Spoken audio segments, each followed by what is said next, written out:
Hey Drew, are there any foods you must avoid with PCOS? I would say no. If we're just talking about PCOS as a condition as a whole, I would say there aren't any foods you must avoid. Now, there are some certain guidelines. I always say, right, test. You need to find out what works for you. As I've spoken about many times before, PCOS will be different in every single woman. That's why I can't say there are foods you must avoid, because the PCOS you're experiencing with your body may be different to the PCOS the next woman experiences. But as I said, there are certainly some guidelines I would always look at for a week or two, eliminating dairy to see how your body responds to that. For a week or two, eliminating gluten to see how your body responds to that.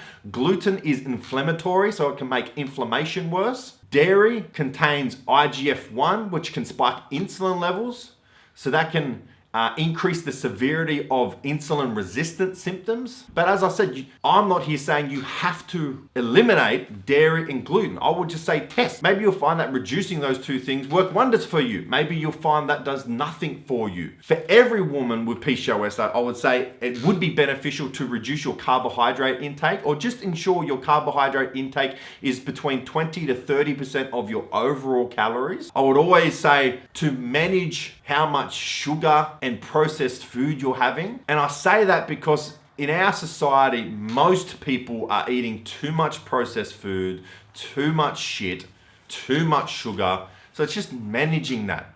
Making sure you're fueling your body with the nutrients it needs. Because if you look at our food system now, they strip the nutrients out just so food can sit on the shelf for longer and longer and longer. But your body needs those nutrients. That's why if you look at our supplement balance, that's why it gets such great results and responses, because it gives you those nutrients your body needs. So no, there aren't any foods you must avoid, but I would play around with things like dairy, gluten, sugar, carbohydrate intake. And the reason I would be doing that is to find what works for me.